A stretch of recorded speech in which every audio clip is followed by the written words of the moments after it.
में पढ़ रहे हैं पहला स्कंद दूसरा अध्याय श्लोक संख्या 6 1 to 6। बोलिए। स वै पुंसा परो धर्मो यतो भक्तिर अधोक्षजे अहेतुकी अप्रतिहता ययात्मासु प्रसीदति स वै पुंसा परो धर्मो यतो भक्तिर अधोक्षजे अहेतुकी अप्रतिहता ये आत्मासु प्रसीदति स वै पुंसा परो धर्मो यतो भक्तिरधोक्षजे अहेतुकी अप्रतिहता ये आत्मासु प्रसीदति। शब्दार्थ श्रीवाला पाठशास्त्री गोनिका इस तरह की शब्दार्थ स व वै निश्चय ही पुंसां मनुष्यों के लिए पर दिव्य धर्म वृत्ति यत जिससे भक्ति अधोक्षजे अध्यात्म के प्रति अहेतुकी अकारण अप्रतिहता अखंड यया जिससे आत्मा सुप्रसिद्धति पूर्ण रूप से प्रसन्न होता है। तात्पर्य श्रील प्रभुपाद की बोलिए। संपूर्ण मानवता के लिए परम वृत्ति धर्म वही है जिसके द्वारा सारे मनुष्य दिव्य भगवान की प्रेमा भक्ति प्राप्त कर सके। ऐसी भक्ति अकारण तथा अखंड होनी चाहिए जिससे आत्मा पूर्ण रूप से तुष्ट हो सके। श्रील प्रभुपाद की इस कथन के द्वारा श्री सूत गोस्वामी नैमिषारण्य के ऋषियों के प्रथम प्रश्न का उत्तर देते हैं। ऋषियों ने सूत जी से अनुरोध किया था कि वे समस्त प्रमाणिक शास्त्रों का सार प्रस्तुत करें जिससे पतित आत्मा या जन समान उसे सरलता से ग्रहण कर सके। वेदों में मनुष्य के लिए दो प्रकार की वृत्तियां बताई गई हैं। एक प्रवृत्ति मार्ग या इंद्रिय भोग का मार्ग कहलाती है और दूसरी निवृत्ति मार्ग या त्याग का मार्ग। भोग का मार्ग निकृष्ट है और परम कारण के हेतु निवृत्ति का मार्ग श्रेष्ठ है। जीव का भौतिक जीवन एक प्रकार से वास्तविक जीवन की रुग्ण अवस्था है। वास्तविक जीवन तो ब्रह्मभूत अवस्था अर्थात आध्यात्मिक अस्तित्व है, जहाँ जीवन सनातन आनंदमय तथा ज्ञान से परिपूर्ण है। भौतिक जीवन नाशवान है, मोहपूर्ण तथा कष्टमय है। इसमें सुख तो है ही नहीं। यहाँ केवल कष्टों से छुटकारा पाने के लिए व्यर्थ प्रयास मात्र है और कष्टों का क्षणिक नाश मिथ्या ही सुख कहलाता है। अतः बढ़ते जाने वाले भौतिक भोग का मार्ग नाशवान, कष्टमय तथा मोहपूर्ण होने के कारण निकृष्ट है, किंतु भगवत भक्ति श्रेष्ठ धर्म कहलाती है क्योंकि वह मनुष्य को सनातन आनंदमय एवं ज्ञान से परिपूर्ण जीवन की ओर अग्रसर करती है। जब इसमें निकृष्ट गुण मिल जाते हैं तो यह कभी भी दूषित हो जाती है। उदाहरणार्थ भौतिक लाभ के लिए की गई भक्ति में सेवा प्रगतिशील निवृत्ति मार्ग से बाधक है। इस रुग्ण जीवन को भोगने की अपेक्षा संन्यास या सर्वत्याग श्रेष्ठता देती है। ऐसे भोग से केवल रोग के लक्षण बढ़ते हैं और उसकी अवधि भी बढ़ जाती है। अतः भगवत भक्ति शुद्ध होनी चाहिए, अर्थात उसमें भौतिक सुख और भोग की रंच मात्र कामना नहीं होनी चाहिए। अतः मनुष्य को चाहिए कि वृत्ति की कामना, सकाम कर्म तथा दार्शनिक तर्क वितर्क से रहित भगवत भक्ति रूपी उच्च कोटि की वृत्ति की स्वीकार करे। इससे उनकी सेवा में शाश्वत संतोष प्राप्त होगा। हमने जानबूझकर धर्म को वृत्ति कहा है क्योंकि धर्म शब्द का मूल अर्थ है वह जो किसी के अस्तित्व को संभाले रख सकता है। जीव के अस्तित्व इसी बात पर निर्भर है कि वह अपने कार्यों को भगवान कृष्ण के साथ अपने सनातन संबंध में समन्वित करे। कृष्ण समस्त जीवों के मध्यवर्ती धुरी हैं और वे अनन्य समस्त जीवों अथवा शाश्वत रूपों से सर्वाकर्षक व्यक्तित्व है। प्रत्येक एवं समस्त जीवों का दिव्य जगत में एक शाश्वत रूप होता है और कृष्ण उन सबों के लिए परम आकर्षक है। कृष्ण परम पूर्ण है और अन्य सभी उनके अंग अंश प्रत्यंश है। इनमें सेवक तथा सेवक का संबंध है, यह दिव्य है और हमारे भौतिक अनुभव से सर्वथा भिन्न है। यह सेवक भाव घनिष्ठता का सर्वाधिक अनुकूल रूप है। जैसे जैसे भक्ति में सेवा की प्रगति होगी, मनुष्य को इसका अनुभव होगा। हर व्यक्ति को इस भौतिक अस्तित्व की बद्ध अवस्था में भी भगवान की दिव्य प्रेमा भक्ति करनी चाहिए। इससे मनुष्य की क्रमशः वास्तविक जीवन का संकेत प्राप्त हो सकेगा और पूर्ण तुष्टि का आनंद मिलेगा। ओम ज्ञानतिमिरान्धस्य ज्ञानाञ्जनशलाकया चक्षुरुन्मीलितं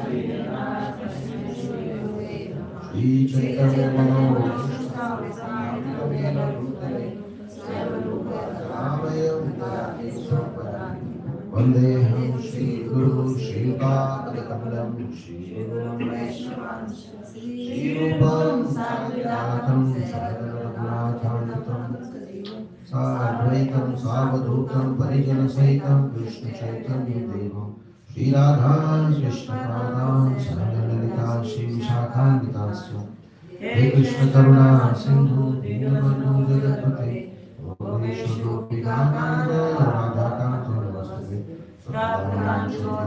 राधे वृंदावनेश्वरी ऋषभानुसुते देवी नमामि वाञ्छाकल्पतरुभ्यश्च कृपा सिन्धुभ्येव च पतितानां वैष्णवेभ्यो जय श्री कृष्ण चैतन्य प्रभु नित्यानंद श्री अद्वैत गदाधर श्रीवासादि गौरभक्तवृंद हरे कृष्णा कृष्णा कृष्णा हरे हरे हरे राम राम राम हरे। सवैकुम सापम धर्मो यथुर्भक्ति ये मोक्षजे अहेतु की यह परित्रीता ये आत्मा सुप्रसिद्ध थी।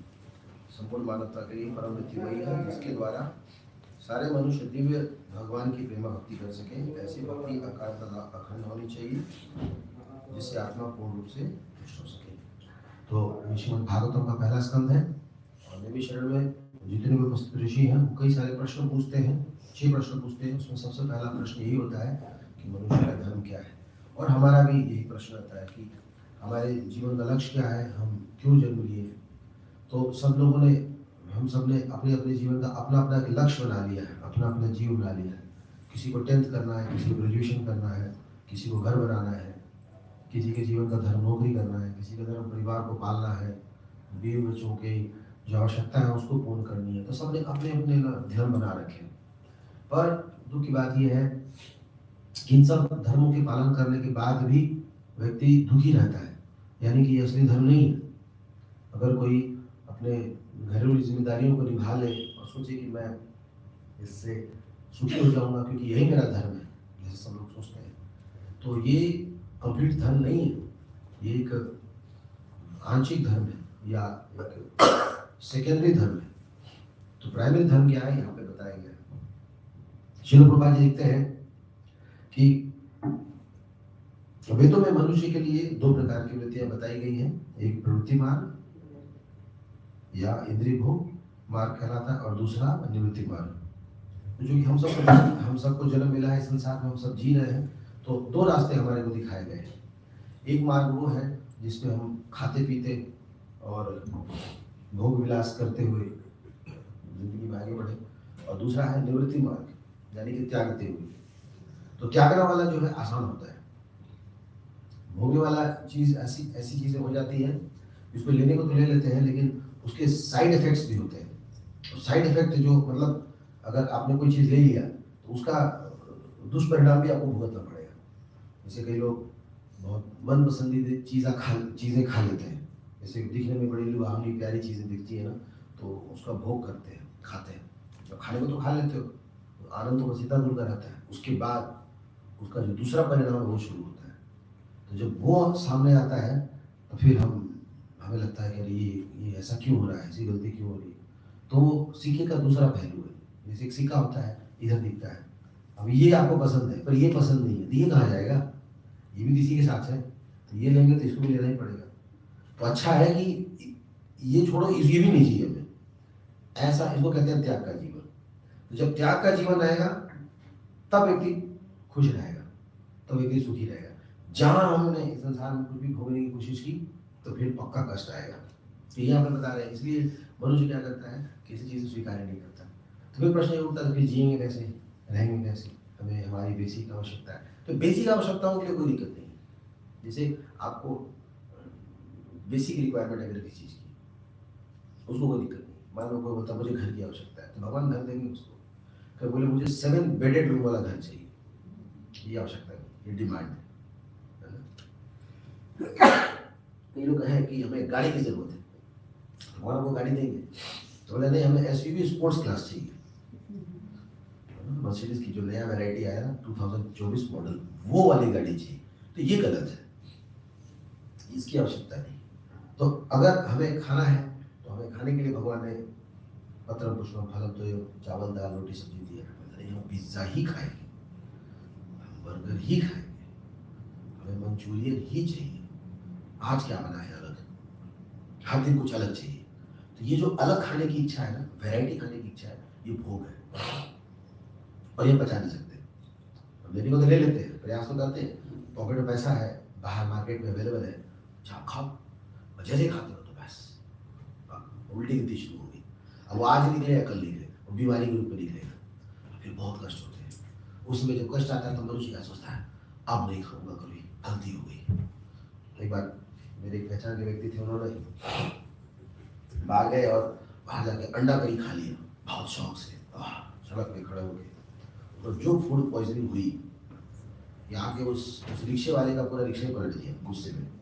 उसकी क्या गलती है? कई लोग तो बचा रहे हैं, आपको नहीं बचा, आपकी प्रॉब्लम है। ऐसे जगह किसी को कंप्लेन करने का कोई मतलब नहीं बनता है। तो लाइफ मीन्स जो सिर्फ रिक्वायर्ड है इतना ही अपने पास रखा जाए, तो जो प्राप्त है पर्याप्त है, और आपकी जो आवश्यकता है ना आपको दी जाएगी, बैठे बैठे आपको मिलेगा, आपको कुछ करने की जरूरत नहीं है। ऐसी भगवान व्यवस्था करते हैं कि आपको आपकी रिक्वायरमेंट की चीजें ऑटोमेटिक आएंगी, आपको अलग से प्रयास नहीं करना पड़ता। जैसे कोई फल आप तोड़ने जाते हो, अगर पका रहता है ना तो जैसे हाथ लगाओगे उसमें अपने आप हाथ में आ जाता है, लेकिन जो कच्चा रहता है वो हाथ में नहीं आता, बहुत कष्ट होता है। आपको पकड़ के खींचो, तोड़ो, घुमाओ, ऐंठो, कितना कुछ करना पड़ता है तब जाके आते हैं, मतलब वो कष्टप्रद है। उसी तरह हमारा जीवन भी जो है हम कहीं कष्ट में न डाल देते। इसलिए प्रभुपाद जी कह रहे हैं कि एक भोग का मार्ग और एक त्याग का मार्ग, तो त्याग का मार्ग अपनाना चाहिए। त्याग का मार्ग मतलब कि जिन चीज़ों की आवश्यकता नहीं है वो बिल्कुल भी नहीं स्वीकार करना चाहिए। तो चाणक्य पंडित एक बहुत अच्छा श्लोक कहते हैं, बोलिए, मात्रवत परदारेषु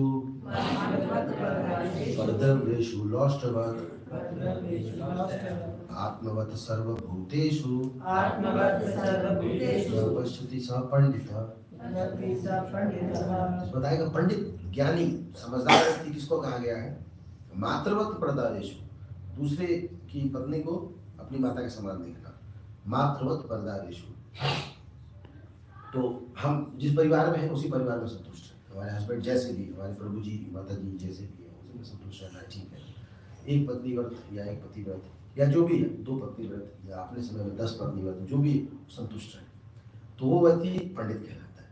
पर द्रव्येषु लोष्टवत्, दूसरे का धन को कूड़ा समझना चाहिए। मैं अगर पड़ा हुआ भी है ना तो हमें समझना चाहिए कि कूड़ा कर बैठे, अभी पड़ा हुआ नहीं, किसी का अलमारी में तो भी हमारी नजर होती है, बहुत माल है इसके पास, बहुत पैसा है इसके पास, जहाँ पता चल जाए ना उसके ऊपर अलग अलग केस लाद देते हैं ताकि उसका पैसा निकले। और डॉक्टर क्या करते हैं, ऐसे पैसा निकलवाते हैं। डॉक्टर है, वकील है या बिजनेसमैन है, सोचते हैं इस पर बहुत पैसा है। एक बार छोटे में हम लोग ऐसे ही दोस्तों के साथ चले गए थे नेपाल। हमने सुना कि वहाँ बहुत सस्ता मिलता है सामान, तो हमने स्पोर्ट्स शू खरीदने के लिए, तो स्पोर्ट्स शू खरीदेंगे वहाँ पे, उतनी बुद्धि थी नहीं। तो दुकानदार के पास गए, हमने जाकर बोला, हमने ये नेपाल है ना, बोला हमने सुना यहाँ सामान बहुत सस्ता मिलता है। बोला हाँ बेटा बहुत सस्ता मिलता है। तो बोला हमें स्पोर्ट्स शू चाहिए, ये भी है वो भी है। पूछता आपके पास कितना पैसा है, तो हम तो बता दिए हमारे पास इतना पैसा है। वो समझ गया, उसी हिसाब से दिखा रहा था। तो उसका पर्पस सामान बेचना नहीं था, उसका पैसा हमसे पैसा नहीं कर रहा। तो सारे जूते चप्पल यहीं से जाते हैं वहाँ पे, वहाँ चाहे नेपाल में घोड़े में बनता है, वो गरीब देश में जा रहा है, यही सब मिल जाता है, ऐसा लगता है। तो हमारा 60 पैसा हो गया 1 रुपया के बराबर होता है।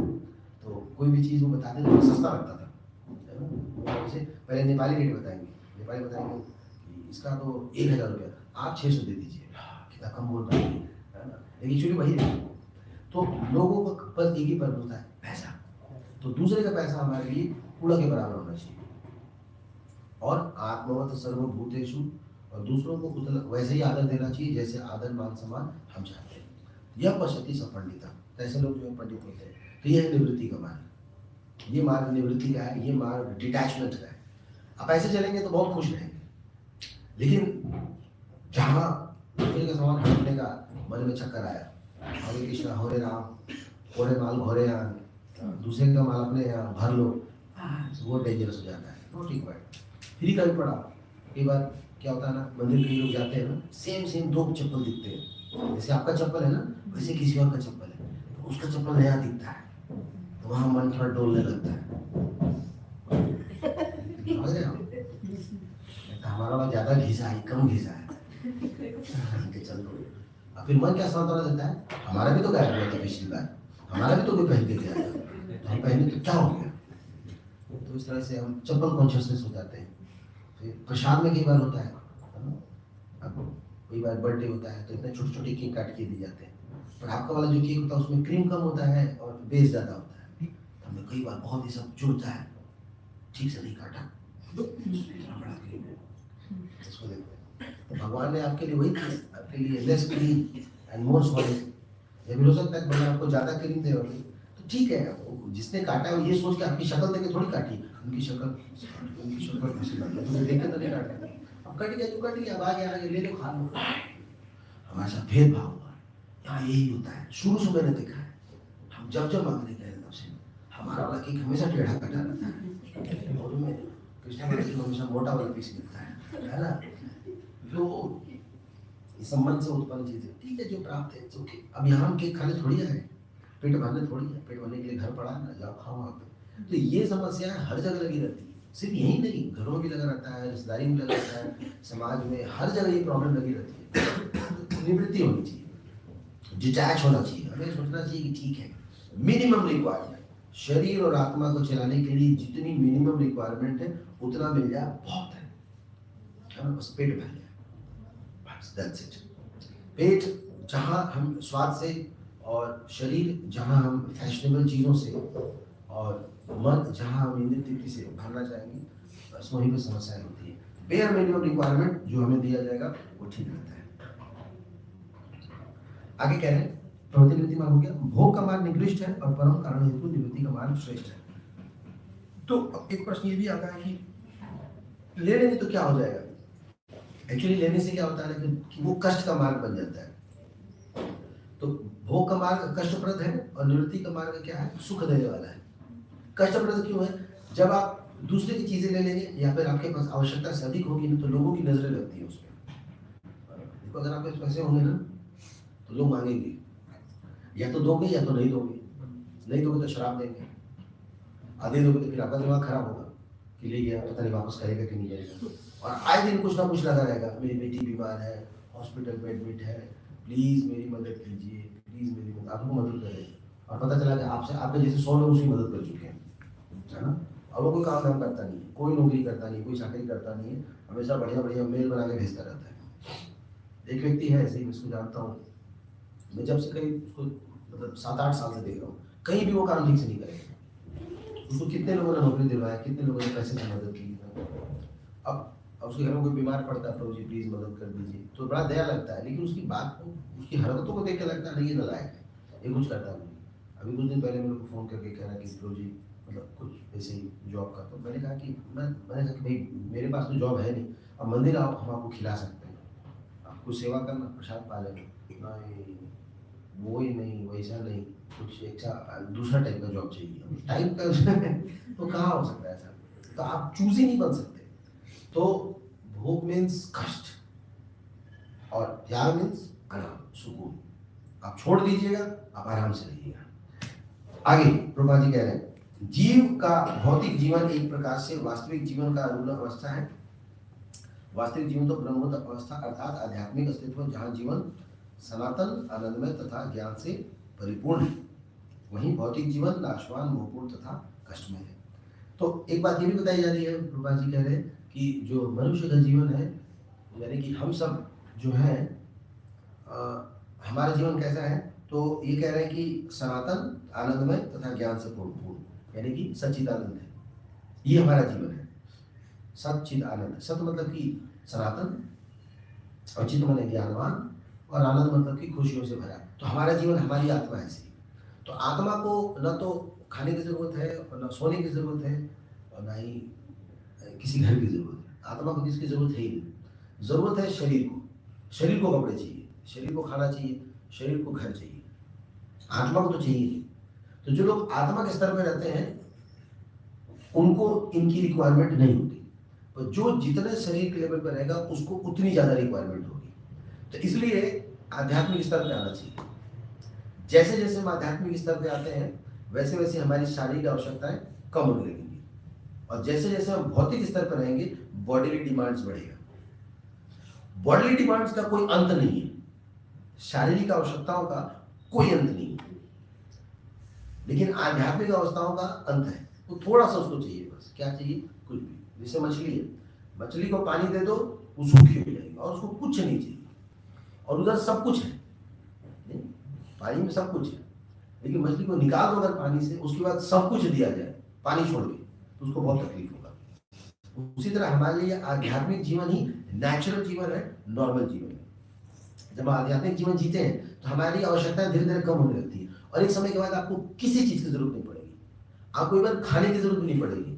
अगर आप स्पिरिचुअली बहुत स्ट्रांग बन गए ना, आपको तो ना खाने की जरूरत पड़ेगी ना सोने की जरूरत पड़ेगी, आपको जरूरत ही नहीं पड़ेगी। और हमारे पास बहुत सारे इतिहास में ऐसे लोग हैं, जैसे भक्ति विनोद ठाकुर है, वो रात में 8 से 10 बजे सोते थे, 10 से 4 किताब लिखते थे, 4 से 7:30 जाप करते थे, 7:30 से लेकर के 9 बजे तक वो पत्रों का जवाब देते थे, ब्रेकफास्ट करते थे, फिर 10 बजे ऑफिस चले जाते थे, फिर दोपहर में 1 घंटे प्रसाद लेके रेस्ट करते थे, फिर 3 बजे ऑफिस करते थे 5-6 बजे तक, फिर 6 से लेकर 8 के बीच में शाम का खाना, स्नान वगैरह, और बंगला से हिंदी में अनुवाद।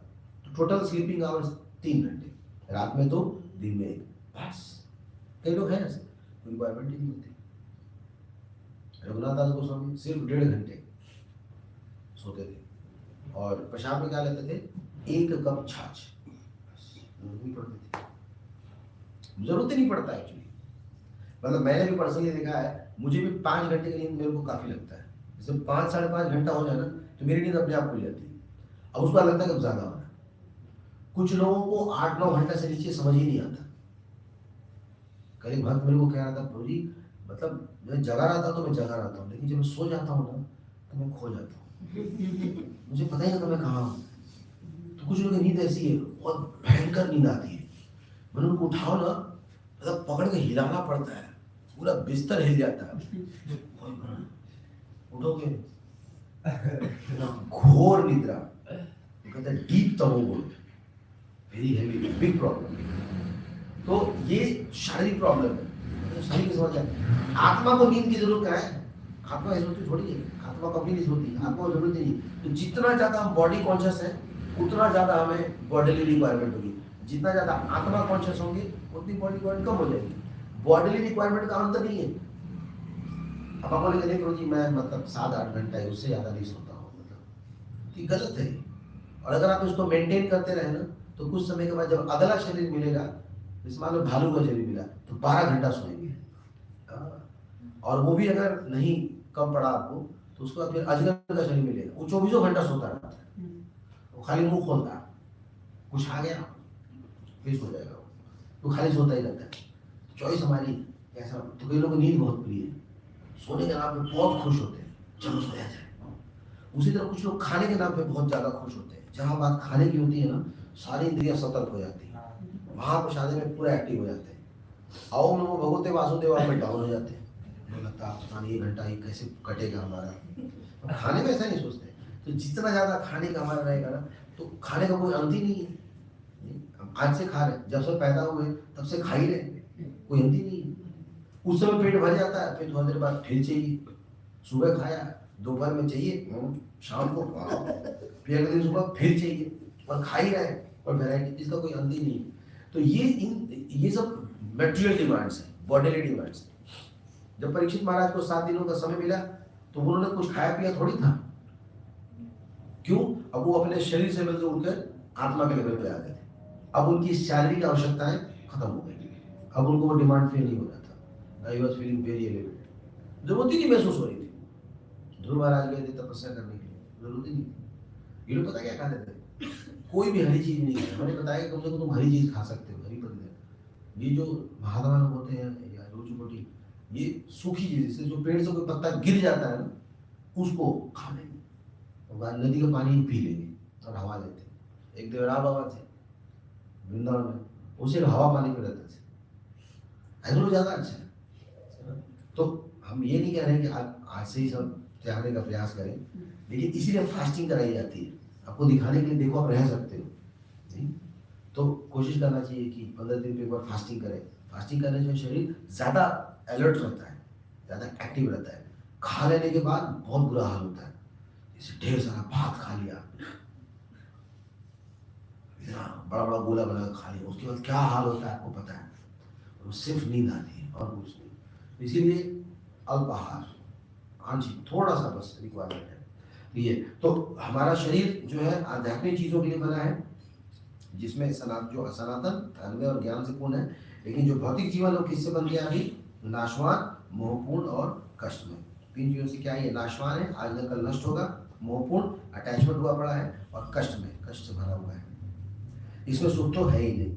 यहाँ केवल कष्टों से छुटकारा पाने के लिए व्यर्थ का प्रयास मात्र है, और कष्टों का क्षणिक नाश मिथ्या ही सुख कहलाता है। अब अभी संसार में लोग क्या करते हैं? काम करते हैं, और उनको क्या लगता है कि मैं बहुत आनंद में हूँ। लोगों को लगता है कि मैं काम करूंगा तो इससे मुझे सुख मिलेगा। तो काम क्यों करते हैं इस संसार के लोग? अपने कष्टों को कम करने के लिए, सुख के लिए नहीं करते हैं। जो लोग नौकरी जॉब पढ़ाई लिखाई कर रहे हैं वो सिर्फ इसलिए कर रहे हैं ताकि उनको कष्ट कम आए, समझ रहे?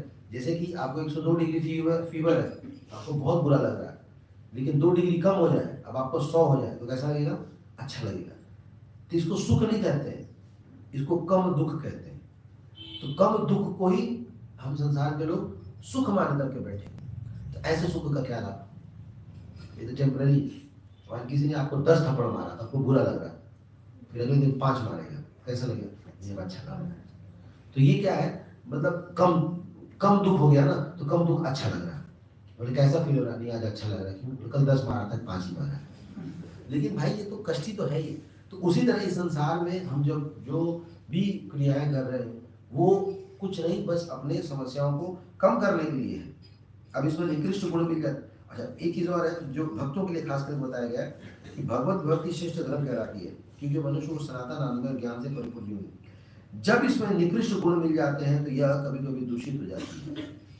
उदाहरणार्थ भौतिक लाभ के लिए की गई भक्ति में सेवा प्रगतिशील निवृत्ति मार्ग में बाधक है। इस रुग्ण जीवन को भोगने की अपेक्षा संन्यास या सर्वत्याग श्रेष्ठ वृत्ति है। अब डिवोटीज के लिए क्या बताया जाता है? वैसे भक्त तो कोशिश यही करते हैं कि प्रसाद पाएं और भक्ति में जीवन से जुड़े रहें, पर भक्तों के जीवन में क्या होता है? वो चलते तो रहते हैं ठीक ठीक, लेकिन बीच बीच में ना वो गायब हो जाते हैं, बीच में गायब हो जाते हैं, बीच बीच में भोग वृत्ति वाला दिमाग आ ही जाता है। तो इसको कहते हैं मिक्स करना, है ना? तो मिश्रित भक्ति एक होता है नास्तिकतावान, दूसरा होता है मिश्रित भक्ति, और सबसे बेस्ट है शुद्ध भक्ति। तो मिश्रित भक्ति में क्या होता है? जब तक यहाँ रहते हैं तब तक ठीक रहते हैं, और जैसे चप्पल पहन के बाहर निकले फिर वही हाल हो जाता है। तो अपने पूरे जीवन को बदलना है। यहाँ 1 घंटा या 2 घंटा आपको सैंपल दिया जाता है कि ऐसा जीवन होना चाहिए। घर में भी जाके इसी प्रकार का जीवन जीना चाहिए। नष्ट प्रायेषु भद्रेषु नित्यम भागवत सेवया, लगातार भागवत की सेवा करना चाहिए। मतलब कि घरों में भी ना अव्यर्थ कालत्व, 1 मिनट भी व्यर्थ न जाए, तो कंटिन्यूअस भागवत सुनते रहिए। फिर क्या होगा? नेचुरली आपका डिमांड शरीर का कम हो जाएगा, आपको मन ही नहीं करेगा ना खाने का ना सोने का, मतलब न ज़्यादा खाने का ना ज़्यादा सोने का, ना बढ़िया कुछ पहनने का, इच्छा ही नहीं होगी। आपको क्या लगेगा? मैं मतलब संतुष्ट हूँ। तो वो है लक्षण जो ये दिखाता है कि हम भक्ति में प्रगति कर रहे हैं। कई लोग पूछते हैं कि हमें कैसे पता चलेगा कि भक्ति में आगे बढ़ रहे हैं या पीछे जा रहे हैं? अगर सांसारिक चीजें आपको आकर्षित कर रही हैं, लुभा रही हैं, अट्रैक्ट कर रही हैं, तो यानी कि आप प्रगति नहीं कर रहे। लेकिन संसारिक चीजों को फर्क नहीं पड़ता। अब पूरे मार्केट से होते हुए आ गए, पर मार्केट की एक चीज भी आपको आकर्षित नहीं कर पा रही। आप देखिए मार्केट में आकर्षित करने के लिए कैसे कैसे कपड़े लगा रखे रहते हैं, पुतले लगा रखे रहते हैं, और बिल बोर्ड्स होता है, और वो पिक्चर्स होते हैं वहाँ पे ना, और डिस्प्ले लगा रहता है, लाइट लगाते हैं। वो क्यों? आपको बुलाने के लिए। जैसे मान लीजिए आप यहाँ से राधा पार्थ मंदिर जा रहे हैं, रास्ते में कितना मार्केट पड़ता है, तो ये सारे मार्केट क्यों लगाए गए? दुकान खोल के बैठे हैं बुलाने के लिए, आजा आजा, दोनों साइड से दुकान है, आजा आजा। यहाँ से निकले तो पहले बलापुर में अगर फंस गए तब तो फिर छूट ही गया। चलो यहाँ से छूट छाट के आगे बढ़े तो पता चला कि हम गोविंदपुरी पहुंचे। अब गोविंदपुरी में फंस गए। अब वहाँ से जान बचा के निकले तो कालका जी के पास, तो यहाँ आया नहीं पता। वहाँ से निकले जान बचा के निकले ओखला मंडी, यहाँ आ जाए, वहाँ तो संत नगर वहाँ। अब इतने सारे मार्केट लगे हुए रास्ते पर, ऐसा बुला रहे हैं आजा आजा आजा आजा। लेकिन आप क्या एकदम नहीं, हमें राधा पास आती जाना। आप चलते गए चलते गए चलते गए, किसी से डिविएट नहीं हुए तो अपने लक्ष्य पहुंच गए। अब जहाँ चलते होते आज आप चले गए, उधर चले गए। अब वहाँ बैठ के खा रहे हैं, टाइम पास कर रहे हैं। अब फिर कुछ समय बोले प्रभु जी मेरा जीवन बहुत दुखी है, समझ में नहीं आ रहा। अब तो दुखी से तुम कुछ में चल रहा, तुम उधर कहाँ चले गए थे? उसको पकड़ के ले आओ इस पे रास्ते पे, फिर चलेगा तो ठीक रहेगा। तो ऐसे ही हमारा जीवन है, हमें यहाँ से लेकर के यहाँ तक पहुँचना है, ये हमारा ट्रैक है ना, इस पे हमें चलना चाहिए। अब यहाँ आते हैं और चले गए रिश्तेदारी निभाने के लिए। अब वहाँ से माथा खराब करते हुए लड़ाई झगड़ा करेंगे, हल्ला उल्ला करेंगे, फिर लगेगा बेकार ही है, फिर वापस ट्रैक पे आते हैं, फिर चलते हैं बोलते, फिर घर गृहस्थी के चक्कर फंस गए, घर के चक्कर में, रूम के चक्कर में, किसी न किसी प्रॉब्लम फंस गए। ऐसी कई सारी चीज़ें होती है ना जिसको कहते हैं भटकाव। लाइफ में बहुत सारा भटकाव। तो जब भी कभी भटकाव आए ना तो सोचना चाहिए कि क्या ये चीज़ मेरे भक्ति के लिए अनुकूल है। जैसे कि मान लो ये रास्ता है, ये सीधा रास्ता है, अब ये भटकाव है, ये है, ये सब ये भटकाव है। तो जब वो आपको अगर आकर्षित करे तो आपको सोचना चाहिए क्या ये मेरे लिए जरूरी है, क्या इससे मेरी भक्ति आगे बढ़ेगी। अगर हाँ तो उसको एक्सेप्ट करो, अगर ना तो त्याग दो। बस इतना करना है। और आपको समझ में आता है, इतना तो आपको समझ में आता है, इतना हम सबको समझ में आता है कि ये मेरे लिए अनुकूल है या प्रतिकूल है ना। जैसे सुबह यहाँ आने की बात हुई होगी आज कि चलो क्लास में चलते हैं। अब नींद क्या कहता है, अरे यार क्लास का क्या है, रिकॉर्डिंग सुन लेंगे। अब तो सुनने का ऑनलाइन भी आता है, ऑनलाइन ही सुन लेंगे। तो क्या करता है, वो डिस्ट्रैक्ट करता है। अब कौन कितना ऑनलाइन सुनता है, कितना कविता सुनता है, यहाँ और ऑनलाइन में बहुत अंतर होता है। तो माइंड क्या करेगा, आपको नींद लेने को बोलेगा, कुछ खाने को बोलेगा, कुछ घर के काम करने को बोलेगा, वो आपको भटकाता है। तो हमें सोचना चाहिए कि हम ये फॉलो करो या ये फॉलो करो, है ना। तो बहुत क्लियर है, आपको समझ में आया लगता है नहीं ये उचित है, अनुचित है ना। बाहर में जाते हैं, बहुत सारी चीज़ें ऐसी बिकती रहती है जिसकी कोई ज़रूरत नहीं है, लेकिन हम क्या करते हैं, अपने मन के चंचलता के कारण उसको ले लेते हैं। और जब ले लेते हैं तो फिर उसको दुष्परिणाम में भुगतना पड़ता है। तो अनुकूलस्य संकल्प प्रतिकूलस्य वर्जनम। बोलिए, अनुकूलस्य संकल्प प्रतिकूलस्य वर्जनम। जो भक्ति के लिए अनुकूल है उसको स्वीकार करेंगे और जो प्रतिकूल है उसको त्याग देंगे। अनुकूल मतलब समझते हैं फेवरेबल, जो उचित है हमारे भक्ति के लिए उसको स्वीकार कीजिए, कोई दिक्कत नहीं है। लेकिन जो व्यर्थ है, जिसकी जरूरत नहीं है, उसको क्यों स्वीकार करें। और फोकट में मिला तो स्वीकार कर लेंगे। मान लो फोकट में हाथी दे रहा कोई, ये ले जाओ जी हाथी फ्री, सबको दे रहे हो हाथी हो, फ्री दे रहे हो, तो क्या करोगे, बांध लेंगे दरवाजे पे खड़ा रहेगा अपना, ऐसे थोड़ी होता है, कोई काम है क्या, काम नहीं है तो फालतू का टाइम उसको मेंटेन करने की समस्या क्या जरूरत है। अननेसेसरी ऐसे लाइफ में बहुत सारी चीजें आती हैं अननेसेसरी, वो आपके लाइफ को, आपके लाइफ के लिए बाधक है। तो भक्त जब भक्ति कर रहे होते हैं तो भक्ति करने के संदर्भ में क्या होता है कि बहुत सारी ऐसी चीजें उसको लाइफ में मिलेगी जिसकी आवश्यकता नहीं, उन चीजों को त्यागना चाहिए। खास करके लाभ, पूजा, प्रतिष्ठा, अब ये सब चीजें आपको बड़ी मिलती है। जैसे जैसे आप भजन करोगे, भगवान का जाप करोगे तो माया भी एक्टिव हो जाती है, माया देवी एक्टिव हो जाती है। इसको चेक करो, इसको पकड़ो, तो वैसे लोगों की ज्यादा परीक्षा होती है। जैसे जब हम लोग मंदिर ज्वाइन करने का प्लान बना लिए, मन बना लिए ना कि मंदिर ज्वाइन करना है, तो उस समय क्या होगा, उसी समय हमारी कंपनी से ना बड़े अजीबोगरीब ऑफर आने लगे। कंपनी में जब आप लोगों से कौन कौन जॉब करता है, नौकरी करते हैं आप लोग, कोई नौकरी नहीं करते ना, जो लोग नौकरी करते हैं उनको ये बात पता होगी कि साल में एक बार अप्रेजल होता है ना। अप्रेजल मतलब कि साल भर का आपका लेखा जोखा देखा जाता है, कैसा काम किया है, उसके हिसाब से पगार बढ़ाई जाती है, उसको अप्रेजल कहते हैं। तो जब अप्रेजल का समय आता है ना तो बहुत समय का गाली देता है, तूने किया ही क्या है, क्या करा बताइए, ये क्या है, ये क्या है, क्या करा, किया ही क्या। तो मतलब सारे उटपटांग बातें ही बोलेगा आपको, अब पूरा बोल बाल के आपका मन ऐसा बना देगा, अब क्या बढ़ाए तुम्हारा, 5% तुम्हारा बढ़ा देते, कुछ हमने किया ही नहीं। तो ऐसे अप्रेजल होता है।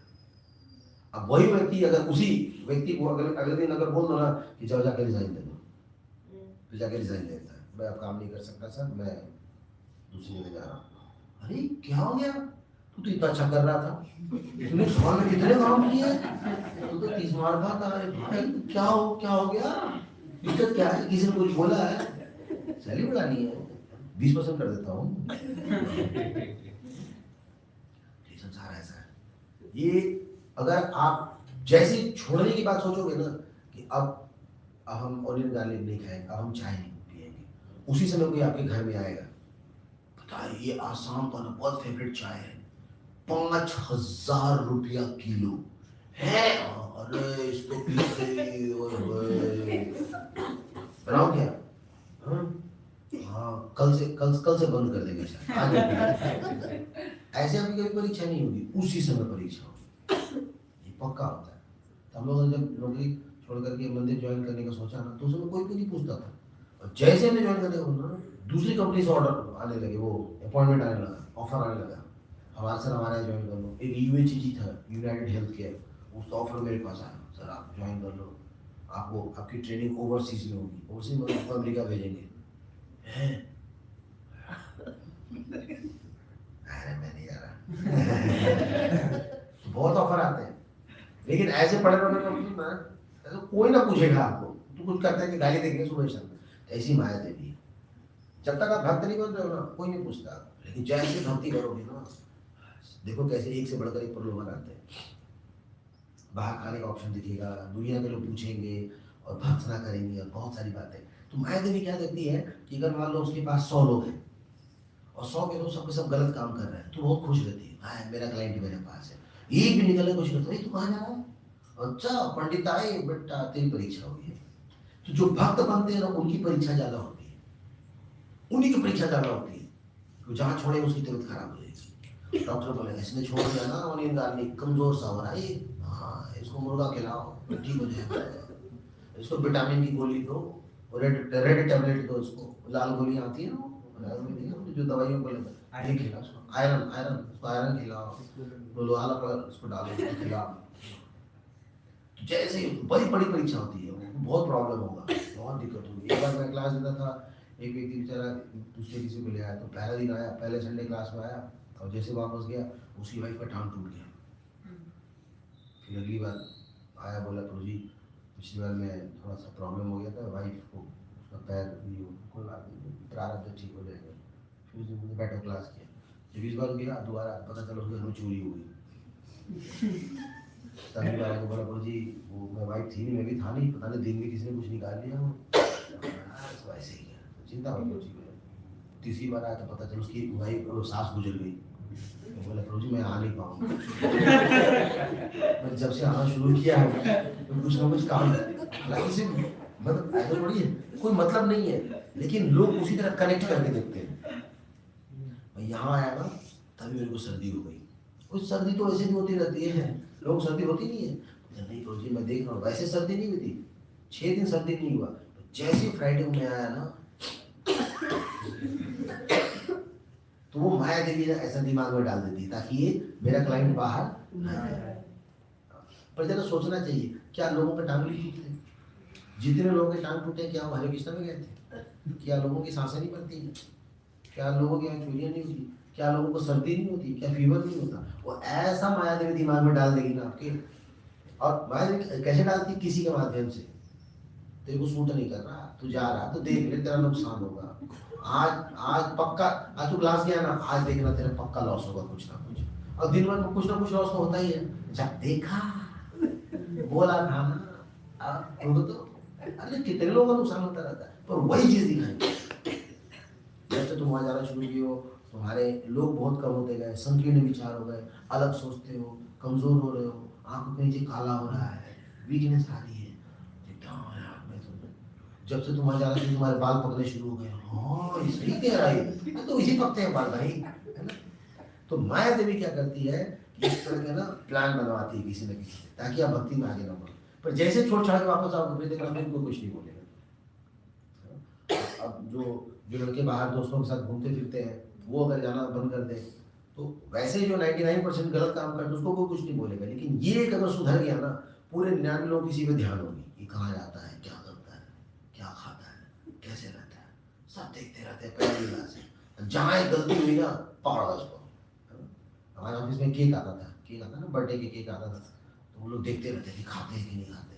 हम लोग खाते ही नहीं थे। एक दिन पकड़ लिया उन्होंने, तो कहता था इसमें अंडा है, आज क्यों खा रहा है, पकड़ा यार, रोज बच्चों हमें सब पता है, तुम लोग यार ढोंग करते हो। तो मैं और मोगली आपको एक ही ऑफिस में थे, हमने बोला कि आज हमने केक गोविंदा से मंगाया। अच्छा तेरे केक भी मिलता है? बोले भाई हमारे केक पिज्जा पास्ता सब मिलता है।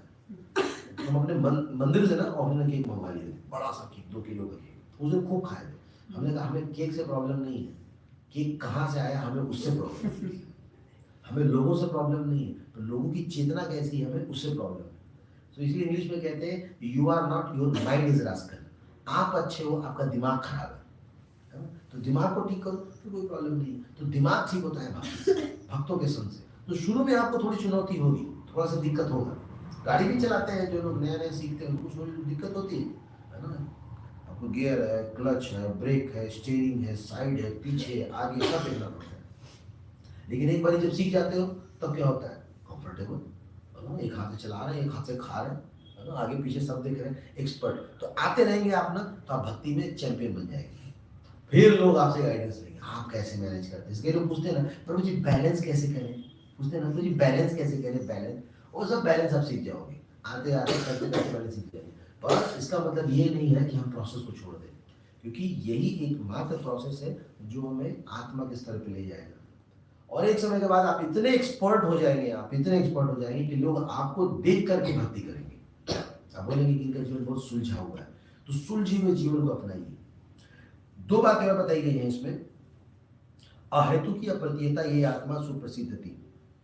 तो भगवान का ये जो प्रोसेस है यहाँ पे बताया जा रहा है कि यही हमारा रियल धर्म है। वैसे तो धर्म करने को बहुत कुछ संसारी, लेकिन हमारा जो असली धर्म है वो भगवान की सेवा करना है।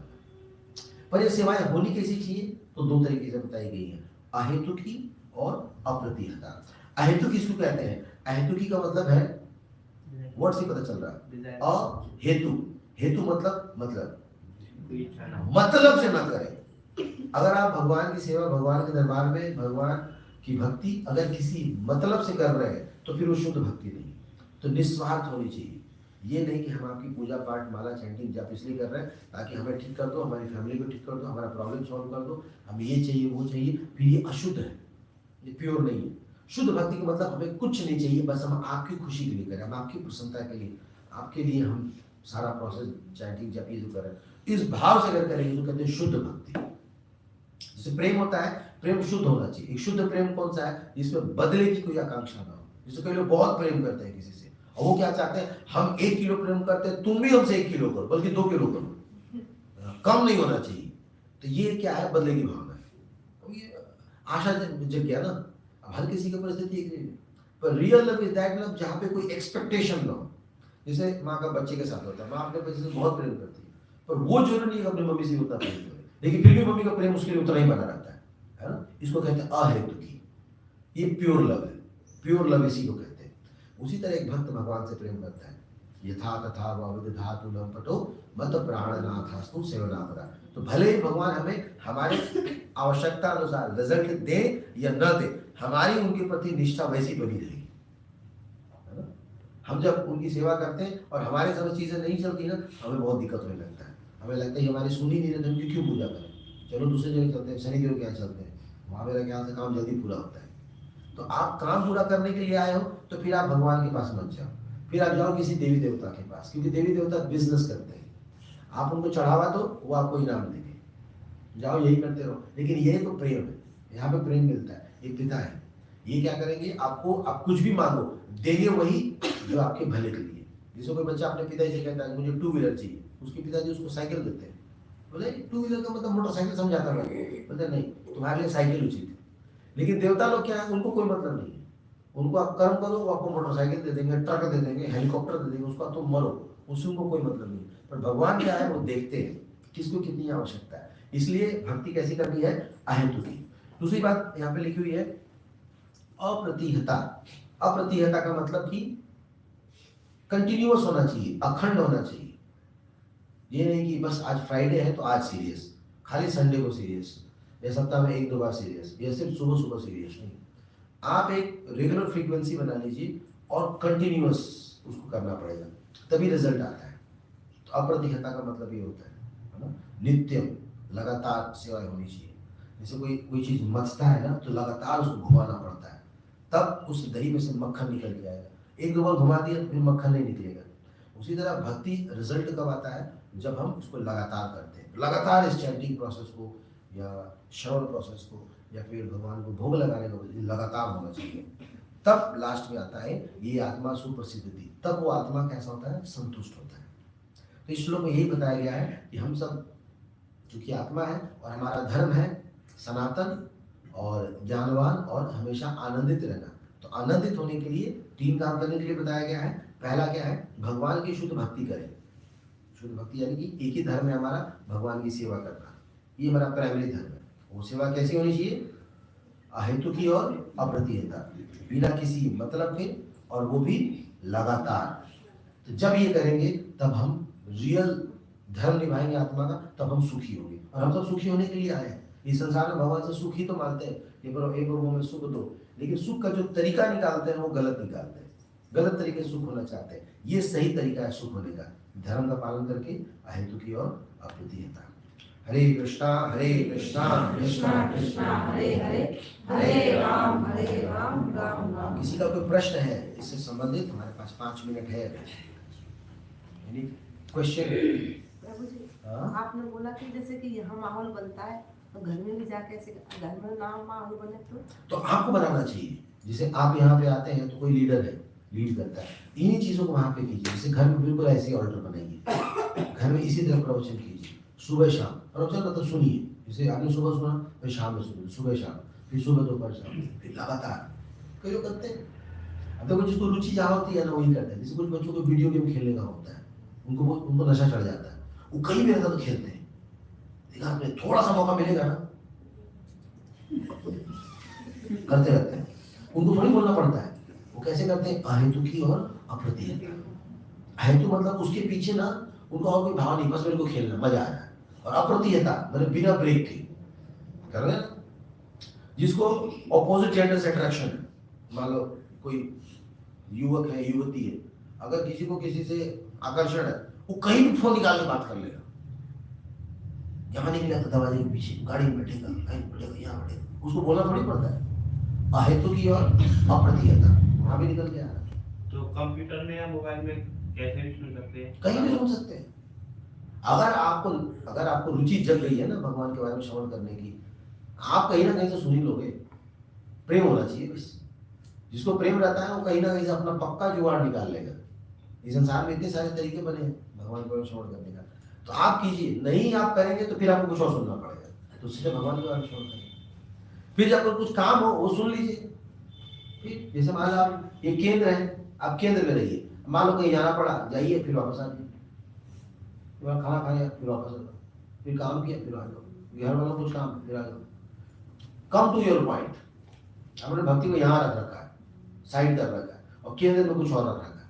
अब कई लोगों को पैसे कमाने का शौक, कुछ भी करेंगे पैसा, घर वालों से बात की पैसा, ऑफिस गया पैसा, मान लो पैसा पैसा पैसा, उसका केंद्र क्या है, पैसा। हम कह रहे हैं उसको हटा करके भक्ति बैठा दो केंद्र, बस। तो भगवान आपको बुद्धि खुद देंगे कैसे मैनेज करना।